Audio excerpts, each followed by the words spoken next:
नमस्कार दोस्तों, आप सभी का हमारे YouTube channel Rahul social worker में स्वागत है। आज हम यहाँ पे मौजूद हैं हरदोई ग्राम पंचायत के एक ब्लॉक है बहेंदर, जहाँ पे एक ग्राम पंचायत है अकबरपुर तालू। और हमारे कुछ साथी भी हमारे साथ मौजूद हैं।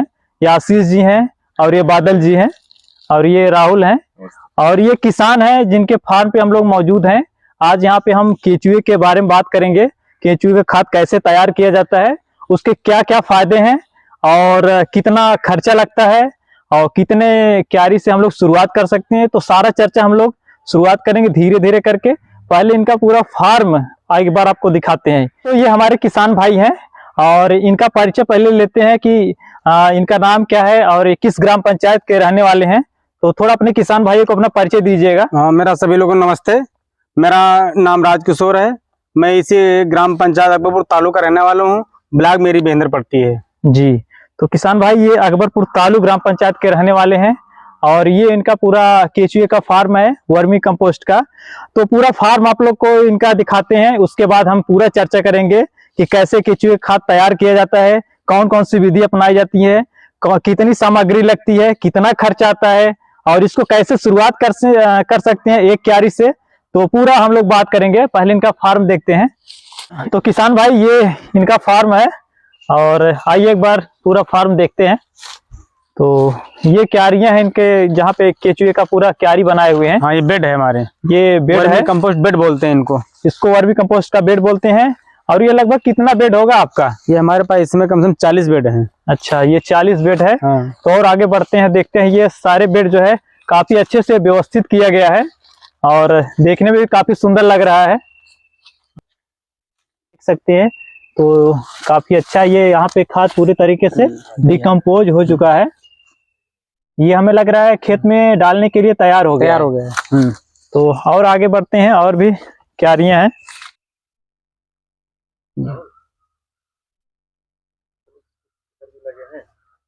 ये केचुआ इसमें, जी जी, आप लोग देख सकते हैं ये केचुआ इसमें बेड में दिख रहा है। तो ऐसे इसमें लगभग बहुत सारे केचुए हैं जो कि खाद को डिकम्पोज करने में यानी सड़ाने में मदद करते हैं। काफी तैयार हो चुका है, बहुत सारी सब तैयार है, काफी मात्रा में तैयार है। सब तैयार है। ये जी, काफी दिन से निकाले नहीं गया है ना। ये इनका पूरा फार्म है। एक बार अपने किसान भाइयों को बताइएगा ये कितना एरिया होगा लगभग? ये लगभग जो है एरिया देखा जाए तो 10 बिस्वे में लगा हुआ है। जी हाँ, आधे बीघे में। आधे बीघे में यानी 10 बिस्वे में ये पूरा क्षेत्रफल है। हाँ, ये सब तैयार हो गई खाद। ये सारे खाद जो है तैयार हैं। तो इसको अब खेत में आप लोग डाल सकते हैं। ये खेत में डालने के लिए पूरी तरीके से तैयार है। काफी अच्छा इसका सड़ा हुआ है। ये हमारे कुछ साथी हैं जो कि हमारे साथ आए हैं। ये राहुल जी है, ये बादल जी हैं और ये हमारे साथ आशीष जी मौजूद हैं। केचुए का फार्म है, काफी बड़े एरिया में है, जिनको इन्होंने काफी अच्छे से व्यवस्थित कर रखा और केचुआ उत्पादन से काफी इनको लाभ मिल रहा है।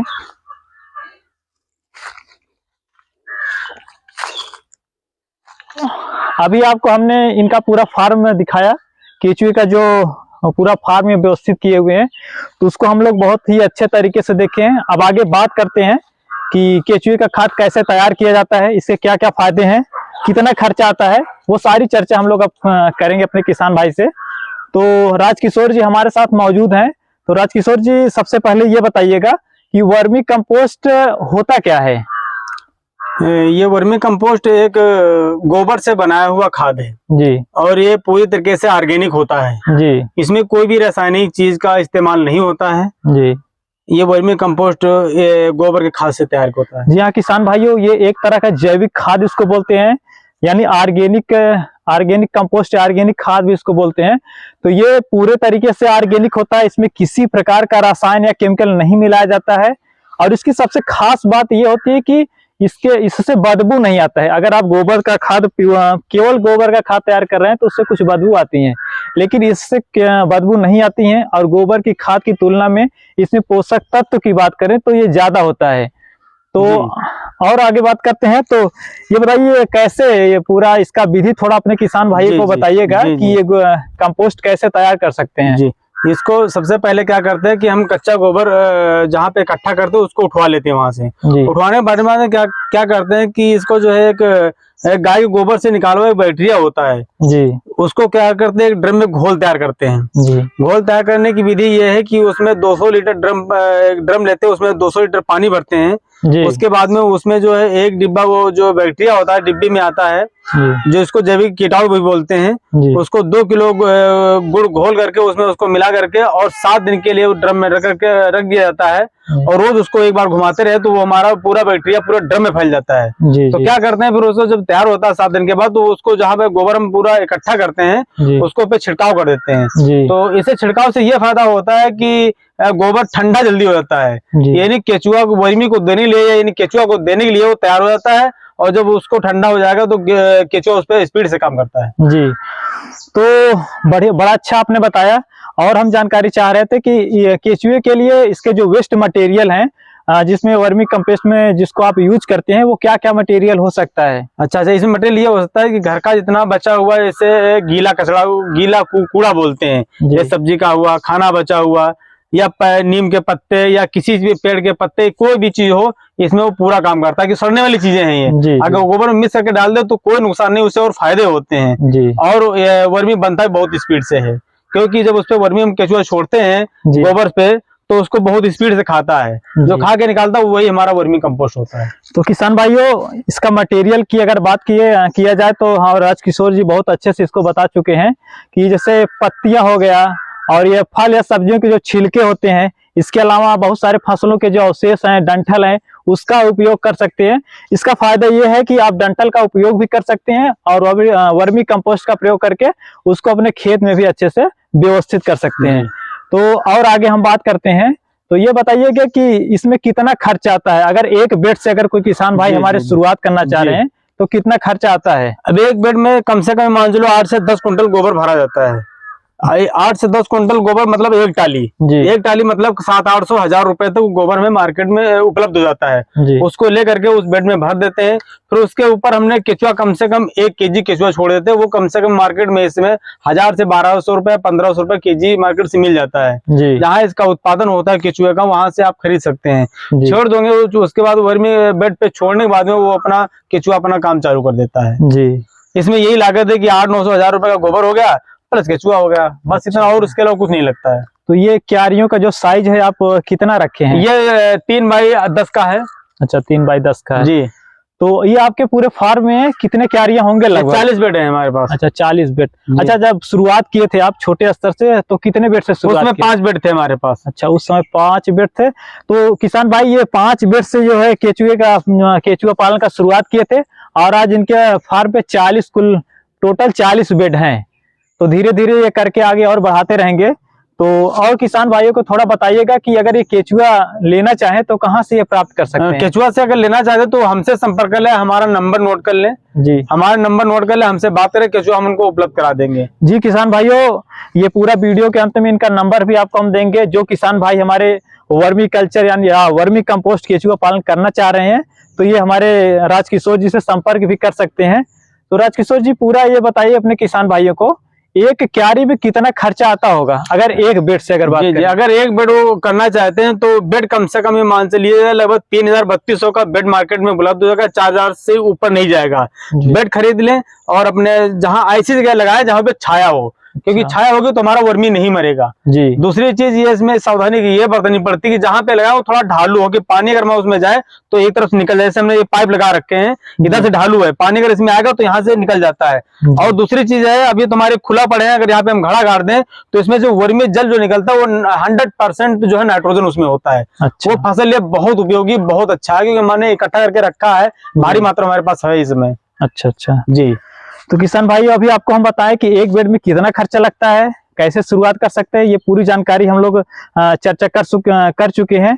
तो थोड़ा और हम जानकारी लेना चाह रहे हैं, तो अगर वर्मी कंपोस्ट से या वर्मी कल्चर से संबंधित अगर कुछ और अपने किसान भाइयों को बताना चाहें तो अपना सुझाव दे सकते हैं। जी जी, उनके लिए हमारा सुझाव, अगर इसके लिए आप करना चाहते हो तो हमारा कॉन्टेक्ट नंबर ले लें। दूसरी चीज, अगर आपको बेड की जरूरत है तो बेड हमारे पास तो नहीं, लेकिन हम आपको उपलब्ध करवा देंगे जहां से हमने लिए हैं। दूसरी चीज, अगर आपको वर्मी जरूरत है, केचुआ चाहिए तो केचुआ हमसे भी ले सकते हैं। और वर्मी कंपोस्ट अगर तैयार हमारे पास है जिसमें अच्छी क्वालिटी की मिलेगी, कोई मिलावट नहीं होगी, वो हम आपको ठीक अच्छे रेट में दे देंगे हम।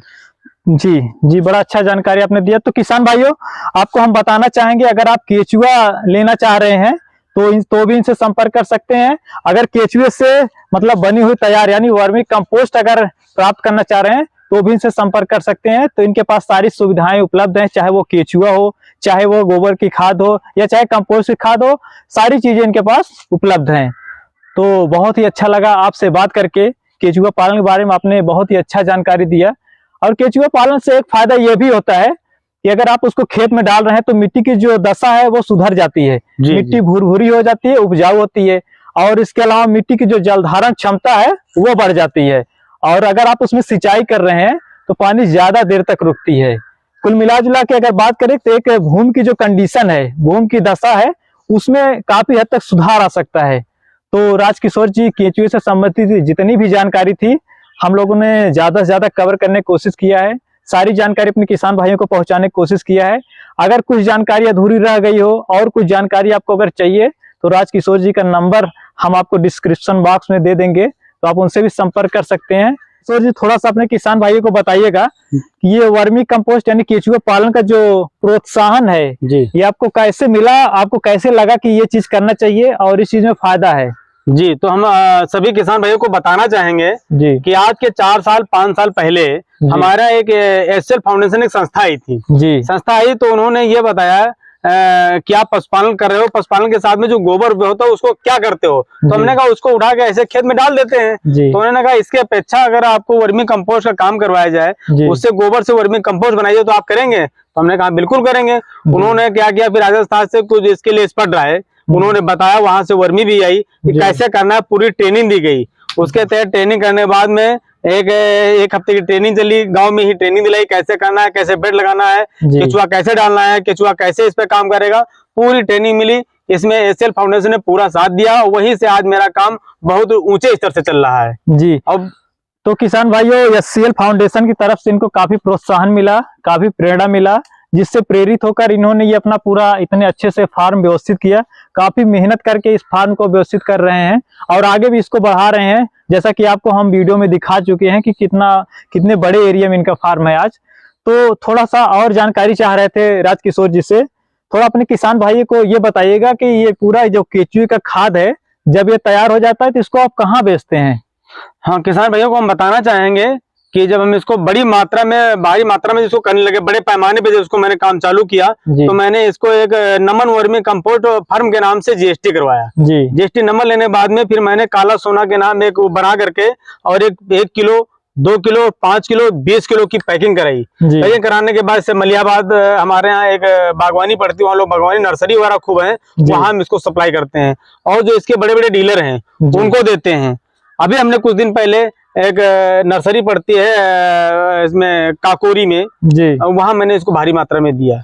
जी जी, बहुत बढ़िया जानकारी आपने दिया। किसान भाइयों, तो ये खुद का उत्पादन करते हैं, खुद का ब्रांडिंग करते हैं, पैकिंग करते हैं, तो इनको काफी अच्छा लाभ प्राप्त होता है। आप भी जो है एक छोटे पैमाने से शुरू करके इसको अच्छे से व्यवस्थित कर सकते हैं। अगर कुछ करने में दिक्कत आ रहा है तो हमारे किसान भाई राजकिशोर जी हैं, इनसे आप संपर्क कर सकते हैं। पैकिंग से लेके ब्रांडिंग तक सारी जानकारी आपको इनसे मिल जाएगी। तो बहुत ही अच्छा लगा आपसे बात करके, और काफी अच्छा लगता है जब किसी किसान के माध्यम से बाकी किसान को सारी जानकारी पहुंचती है। तो बहुत बहुत धन्यवाद आपका।